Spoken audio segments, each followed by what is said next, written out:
Hi friends, today I'm starting what will hopefully be a very fun video for me. I've forced myself to read romance twice on this channel. Both times I hated it. I think we can confidently say that I am not a romance girl at heart. But there is another genre that I say I don't read, but it's not really fair. I've only read 2 mystery thriller books in my whole life. The God of the Woods, which I actually loved, and The Lost Causes of Bleak Creek, written by Rhett and Link from Good Mythical Morning, which I have literally no memory of because I read it in early COVID times. I know in my heart, through some foresight gifted to me by the gods, that I will not be a fan of domestic, hometown, husband and wife mystery thrillers. But I found some books with romance in them that I love, and I found that there just needs to be some other interesting element to them. I loved Empire of Shadows by Jacqueline Benson because it's based mostly around adventure, travel, wilderness. I've loved some romanticies, usually when they're mostly fantasy with a subplot of romance. So I wanted to give mystery thrillers a more fair shot by reading books with elements in them that I know that I do enjoy. I thought about doing time f***ery books like Neverworld Wake, Wrong Place, Wrong Time, one other that I can't remember right now. I thought about doing more literary leaning books, doing Once There Were Wolves or The Secret History or those kind of things. But then I realized I had a mystery thriller called The Lioness, which is a mystery thriller about people who are on safari in Africa and then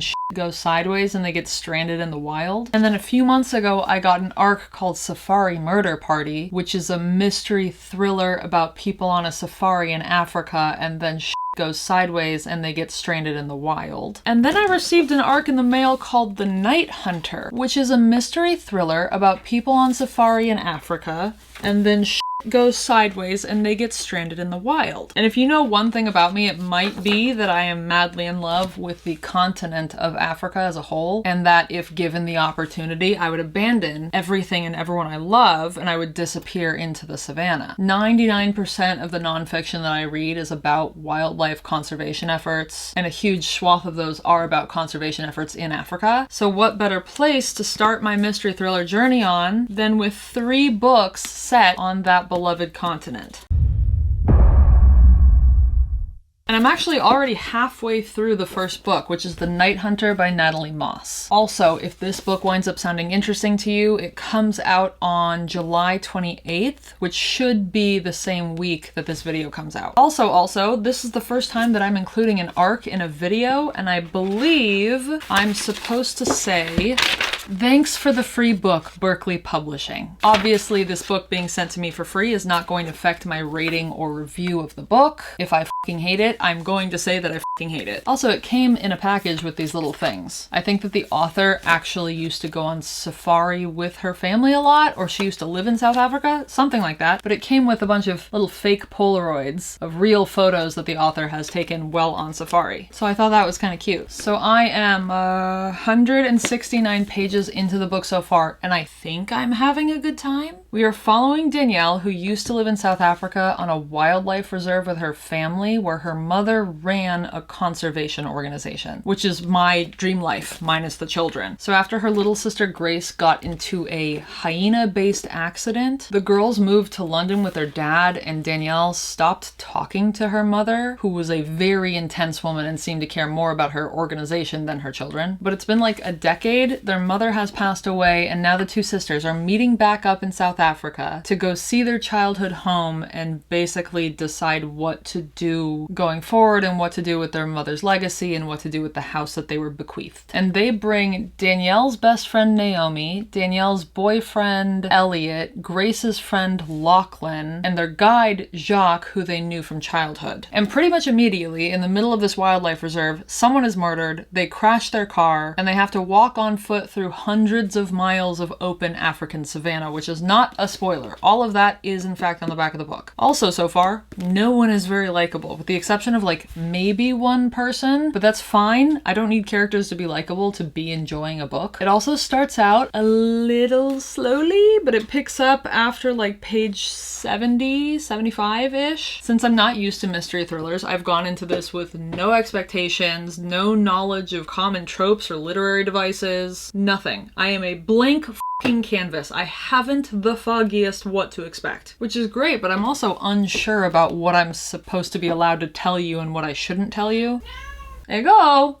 Sometimes Egg meows at the door because she wants to come in, and then sometimes she just wants to scream at me and then run away. And this time, it was a scream and run away. Where were we? Right, I don't know what I'm allowed to tell you and what I'm not allowed to tell you, so I'm gonna tiptoe a little bit so I really don't give anything away at all. I also don't know if I'm supposed to be trying to solve the mysteries in my head as we go before they're revealed, or if I'm supposed to just be along for the ride, but I'm nosy, so I can't help but theorize, but I can't tell you any of my theories because that would obviously be in spoiler territory, which is annoying. But I definitely have one major theory that I firmly believe in, so I'll let you know if I was right, at least. I will say that I've never related to a main character less. There you go. Come on, where are you going? Another scream and runaway situation. I've never related to a main character less. When she's talking about herself to give us an idea of her character, she keeps coming back to her childhood and how it was so wild and free in the bush in South Africa, and therefore when she grew up she was so eager to get out of all that and live a comfy life in London with a corporate job and a calm routine, going to work and drinking fancy coffee and cooking breakfast for her boyfriend. If that sounds like you, I am so happy for you, but dear God, it could not be further from the way that my brain functions. The fact that she had this opportunity and intentionally squandered it. Her mother wanted her to stay living in the reserve and to take over the family conservation organization. And she was like, no, my dream is to go be a litigation lawyer. The brain can't comprehend. All that aside, I am finding that I'm not getting enough wildlife in the wildlife mystery thriller book. I wanted more animals, more culture, more Africa. And yet somehow now, even though they're in the middle of the savannah with nothing but wild land for miles and miles, I'm having a hard time seeing the vastness of it. I'm not getting enough of the setting and it all feels pretty small somehow. Overall, I think I'm having a good time. This is always going to be more interesting than the wife disappears and the husband's acting sketchy and everyone in their suburban neighborhood is really freaked out. This is always going to rank higher than that. But really the number one feeling that I'm getting from this book is longing, and now I'm thinking it might have been a bad idea to read 3 African wildlife-based books in a row, because all I'm doing is yearning. It's just making me sad that I'm not currently there. There's even a scene where Danielle and her sister are asleep in a tent, and she can hear lions going off outside, and the greatest night of my life was when I was in Tanzania sleeping in a tent in the bush, and I was kept awake by lions chuffing right outside the tent. It was just my sister and I. We were going crazy. I'll put the video, I have a video of it. I'll put it in here. Hopefully you can hear it. It was the most incredible feeling of all time.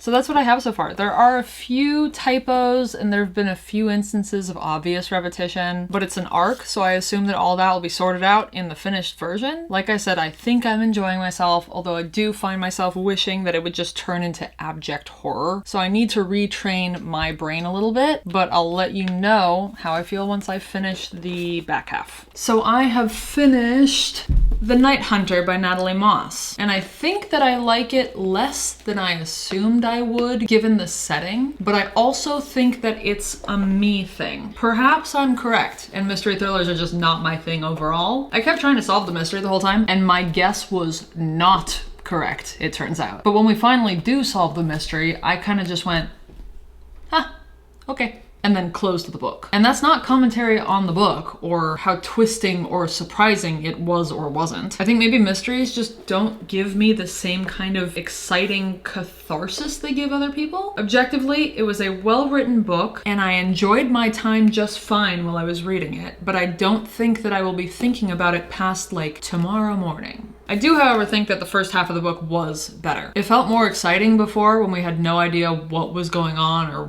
why or what the was happening. There were 2 or 3 plot holes that I felt didn't make sense, but only one made me angry. Somewhere in the last 15 to 20 pages of this book, our main girl does something that is one of my pet peeves in books or movies as a whole. And I literally paused reading to stare at the page to make sure I was reading it correctly. Let me just say, I would have done it better.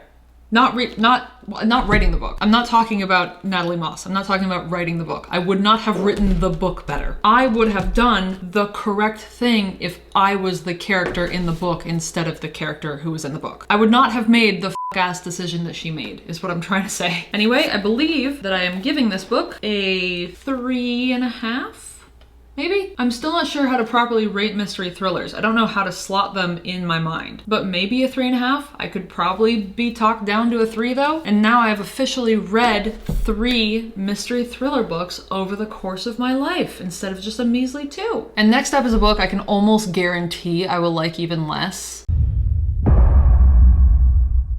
Because Safari Murder Party by Rachel Moore, I'll put it here. It's on my Kindle, I don't have the physical book. Safari Murder Party by Rachel Moore is a book with humor in it, and I'm the fucking Grinch, and I do not like books that involve humor. It's also sitting at like a 3.4 on Goodreads, which really doesn't matter, but it still doesn't bode well for me. This one is about a woman who works as the assistant to a CEO at a big time magazine company. She's overworked and underpaid, and she manages to get a spot on the company's annual retreat to the boss's private island off the eastern coast of Africa, which she's stoked about because everyone who gets invited to this thing winds up getting a promotion, apparently. But then her boss dies on the island, and his last will and testament says that whoever survives the week will inherit the company. So now she's stuck on her billionaire boss's safari park island, surrounded by wild animals and on the run from coworkers who've swapped coffee cups for machetes and briefcases for hunting rifles. And her only ally might be the boss's insufferably gorgeous son, obviously. I don't usually vibe with humor in books, and I also hate books about corporate office, workplace stuff, so I do not have very high hopes for this book. But I will let you know if Safari Murder Party changes my mind at around the 50% mark.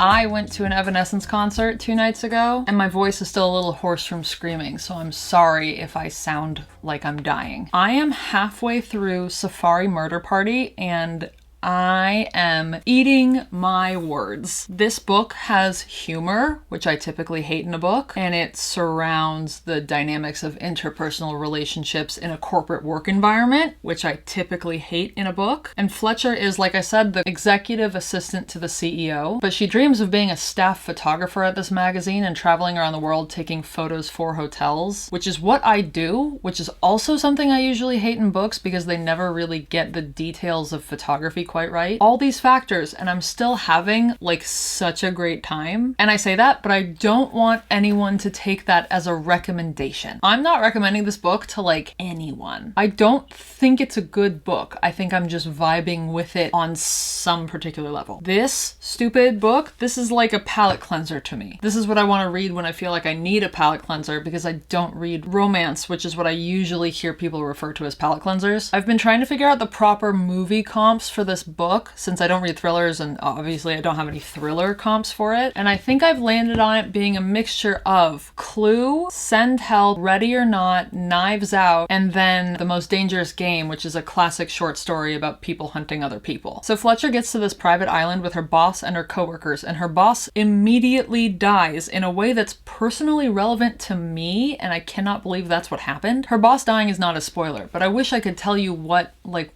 well, actually, I'm going to do a small spoiler section right here so I can go on this side tangent for a second about how her boss's death is personally relevant to me and my life. So if you're listening to this video while you're like cleaning your apartment and you don't want to hear a very minor spoiler about Safari Murder Party, now is your chance to run back to your computer and pause or skip to this number right here. Okay, 5, 4, 3, 2, 1. Okay, I'm gonna try and say this in a way that doesn't get me demonetized. I came up with a possible cessation of life plan years ago. I know how that sounds, but I promise I'm not insane. If I ever wind up with a terminal illness, like end of the line, no treatment possible, no recovery possible, like a few weeks to live type of shit, I want to go to Tanzania or Kenya or Botswana or wherever and just walk out into the middle of the savannah and find a pride of lions. It'll hurt for like 6 seconds. I feel like I can handle 6 seconds. I would be completing the circle of life. I would be feeding my favorite animals on the planet. I'd be going out on my own terms. It's like the sky burials that they do in Tibet, where they put your dead body onto a mountain and they just let the birds and wildlife take what they need. It's like the ultimate giving yourself back to nature and all that. That has been my plan if I ever get a terminal illness for years and years and years. So imagine my surprise when Fletcher's boss does exactly that. He has terminal cancer and he chooses to walk out onto his island property and find the lions, who were his and his wife's favorite animals. I was just so surprised to see myself represented in the printed word. Okay, spoiler section is over. So her boss dies, and that leads somehow to her coworkers all trying to murder each other. Anyway, the book is entirely unserious and so beyond ridiculous that your expectation of anything close to reality is fully suspended. People are getting taken out by blow darts. They're attacking each other while talking about promotions and KPIs. Nothing matters and nothing is in the least bit realistic, and it's not trying to be. The book is not taking itself seriously at all, and I think that's why it manages to work for me. And as for the humor, some of it is actually working for me. Not all of it, but there have been like 2 or 3 times where I did a little chuckle, or at least like the silent laugh thing where you just huff out through your nose. You go, And the last thing I have to say is that this book barely fits in the requirements to be in this video. They're not actually on safari. They're just trapped on this billionaire's island with a bunch of animals imported from the mainland, and now everyone's trying to survive. So I'm enjoying myself when it seems everyone else has not, with that 3.4 star Goodreads average. But who knows? Maybe the worst parts of the book are in the back half. I'll let you know once I get through it.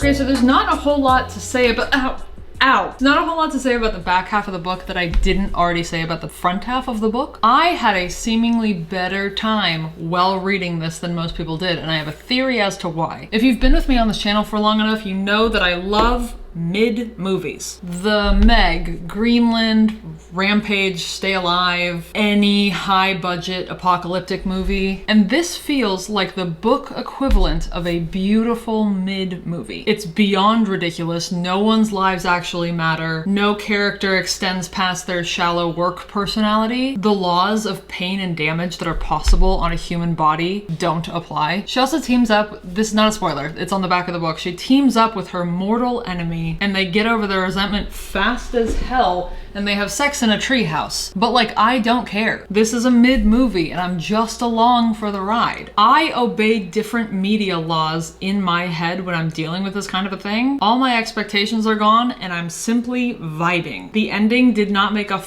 fucking lick of sense, and I don't care. The reasoning, I mean, once we find out the reason for all of this shit happening, not logical, do not care. This is hyperfiction. Although I might have been emotionally manipulated a little bit because the dialogue kept making references to things that were very specifically important to me. They mention Zoo Tycoon, my favorite game that's ever existed. They mention Steve Irwin, my favorite person who's ever existed. They mention George of the Jungle, the best movie to have ever existed. I'm like a dog hearing all of her favorite words in one book. Would it be absolutely insane for me to give this a 4?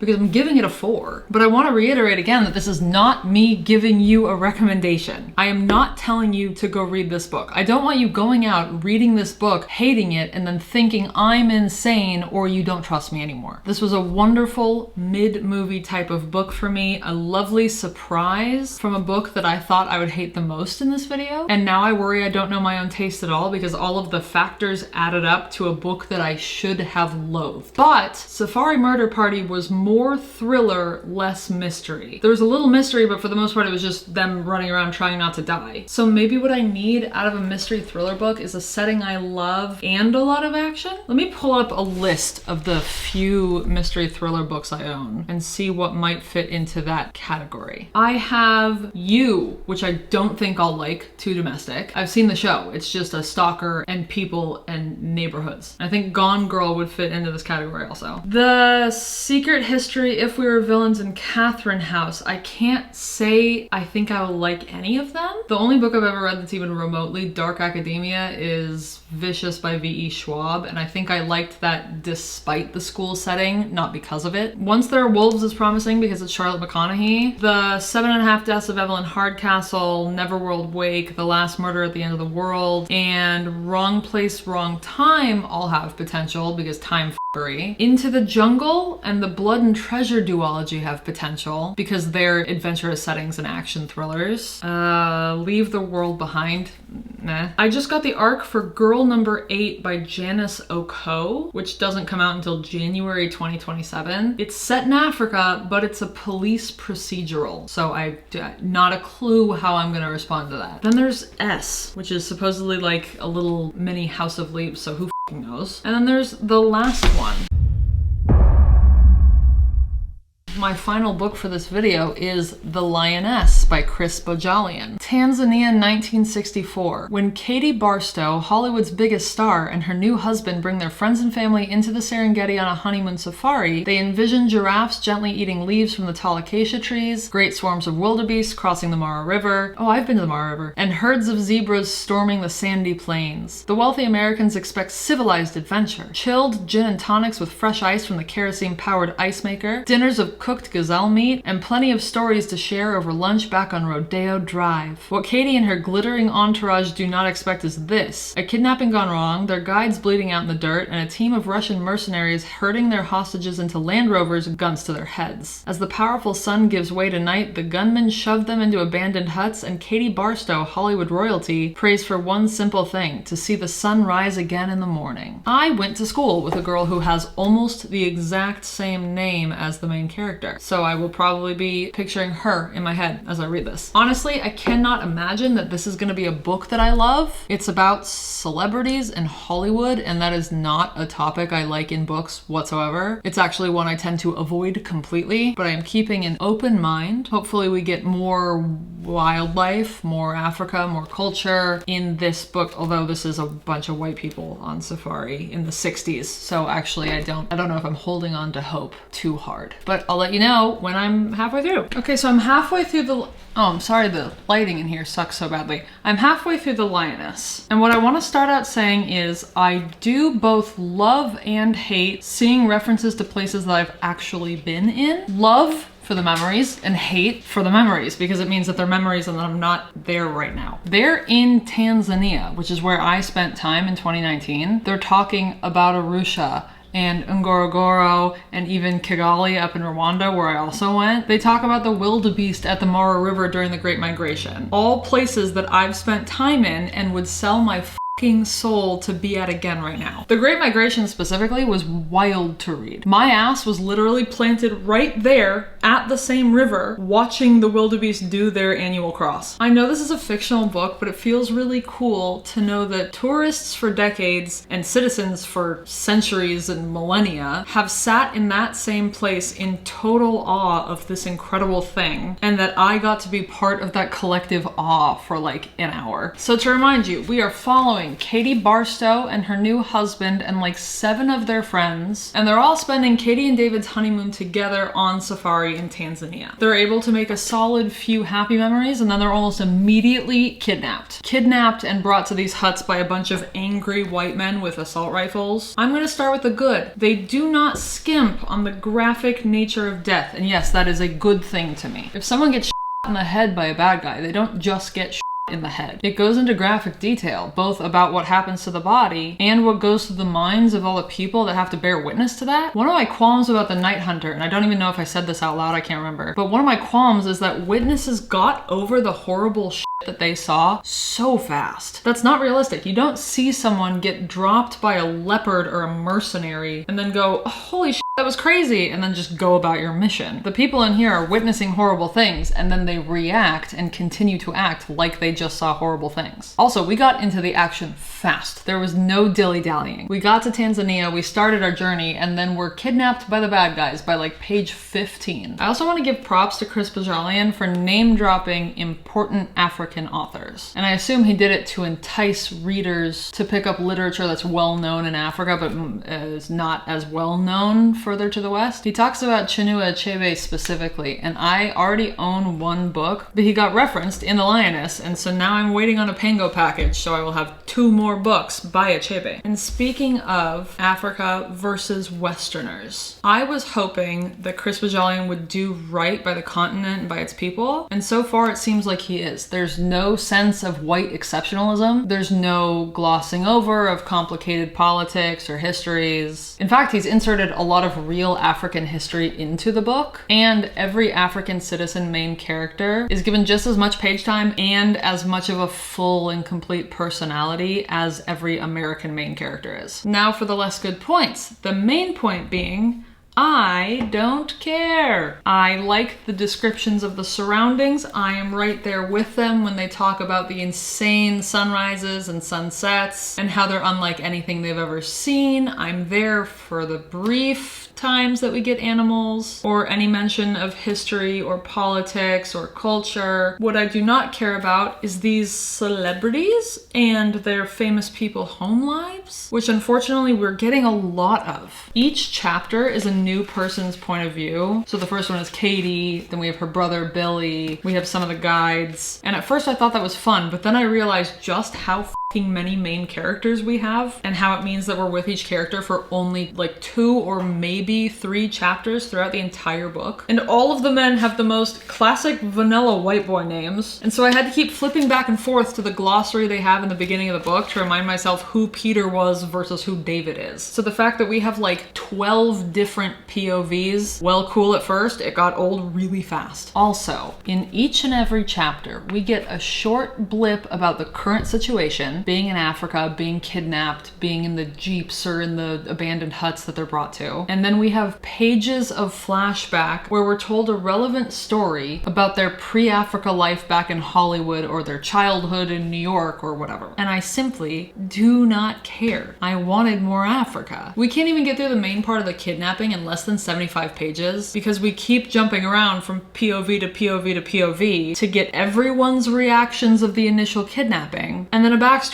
on a conversation that she had with her agent in her Hollywood office a few weeks ago, or about the dinner party where he met his wife for the first time. And I just simply wish there was less about these people's marriages and about their jobs on the great Hollywood stage and more about what was actually happening in Africa within the context of the book. I did get a hint of something that might be a reason for why the kidnapping happened in the first place. And if the book takes us down that path, then I super duper won't be stoked because I really don't care to read about books with that particular topic, which I can't tell you about because of potential spoilers, but I'm hoping it was just a red herring. So hopefully none of what I'm saying matters anyways. If you are looking for trigger warning so far, I would say bloody murder, minor details of child abuse, brief depiction of miscarriage. And when I say brief, I mean like a single sentence. At this point, am I regretting this vlog? A little bit, but I've made it this far, so I'm gonna see it out. We only have like 150 more pages. So maybe this will turn around and I'll be obsessed with it by the end of it. Let's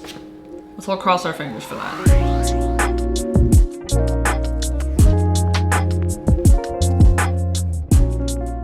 Hi guys, it's 2 a.m., 2:30 a.m. on the day that this video is going up. I was finishing editing when I realized that I couldn't find the second half of The Lioness and my outro anywhere. I filmed it, I finished it, and now it's gone. So I need to do this again for you. I need to do this quickly so I can get it finished, so I can start uploading it, so it can be ready for you at 9 a.m. So forgive me if this is a little less informative than it usually would be. I'm trying to remember everything that I said when I filmed the outro the first time. So what I know for certain in the second half of The Lioness is the thing that I was hoping was a red herring is, ignore the bell sounds in the background. Murphy is making, she's jumping on a bed. The thing that I hoped was a red herring was not in fact a red herring. They really barreled down this one path. It didn't seem like they were trying to keep it a secret. They were just dropping substantial hint after substantial hint to the point where I wrote down in my notes, why are they point blank telling us this? They're giving away the mystery. Also, it's a topic, like I said, that I just have no interest in reading about, fictionalized or not, unless maybe it was used in like a speculative horror sci-fi kind of way. By the time I got to the end of the book though, I realized that the whole thing takes place, minus the flashbacks, the whole thing takes place in a 24-hour period. These people go through a